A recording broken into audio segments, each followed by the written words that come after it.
రేపు వెళ్ళనా ఈ రోజే వెళ్ళాలా మమ్మీ? రేపు నీ బెల్లం పెడతావు అక్కడ వెళ్ళు.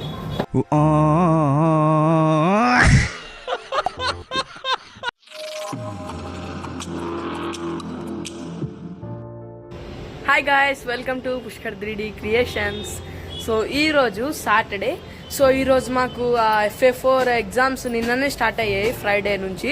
సో నిన్న నేను ఇంగ్లీష్ ఎగ్జామ్ రాశాను. ఈరోజు సాటర్డే కాబట్టి మాకు హాఫ్ డేనే. ఈరోజు అయితే మ్యాథ్స్ ఎగ్జామ్ రాశాను. మ్యాథ్స్ ఎగ్జాము అసలు ఎంత టెన్షన్ పడిపోయానో మీకు తెలిసే ఉంటుంది మ్యాథ్స్ ఎగ్జామ్ గురించి. సో ఈరోజు సాటర్డే కాబట్టి మా ఇంటి దగ్గర ఎర్రగడ్డ సంత పెడతారు. ఇక్కడ ఎర్రగడ్డ సండే అంటే అటు సైడ్ డిమార్ట్ లైన్లో. సో ఇక్కడ సంత పెట్టారనమాట మా ఇంటి దగ్గర. సో ఈరోజు అయితే నేను వెళ్ళలేదు సంతకి. మా తాత అయితే ముందే తెలు. సో వెజిటేబుల్స్ అన్నీ, ఇది బఠానీ, ఇంకా పాలకూర. అమ్మమ్మ దీన్ని ఏమంటారు అమ్మమ్మ? సో ఇది మెంతుకూర అంట. సో అది విషయం. ఈరోజు నిజంగా నేనైతే వెళ్దాం సో నేనైతే వెళ్దాం అనుకున్నాను ఈరోజు వెజిటేబుల్స్ రావడానికి, నేను మా తాతతో పాటు. కానీ తాత ముందే తెచ్చారు కాబట్టి ఇంకా నేను వెళ్ళాను. కానీ అమ్మమ్మ ఏమంటున్నారంటే క్యాప్సికమ్, టమాటా, బీన్స్ తెమ్మంటున్నారు. సో వెళ్ళాలో వద్దో అని ఆలోచిస్తున్నాను.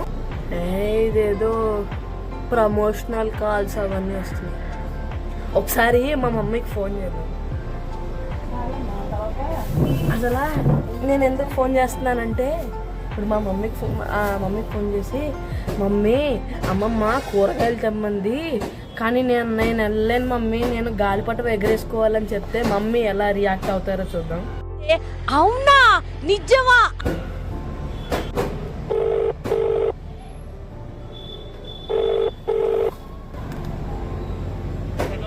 హలో మమ్మీ,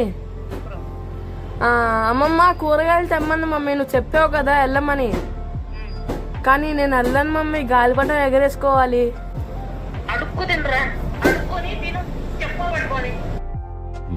పెద్ద మాట అన్నాడు సార్. ప్లీజ్ రేపు వెళ్తాను మమ్మీ, రేపు సంతే కదా.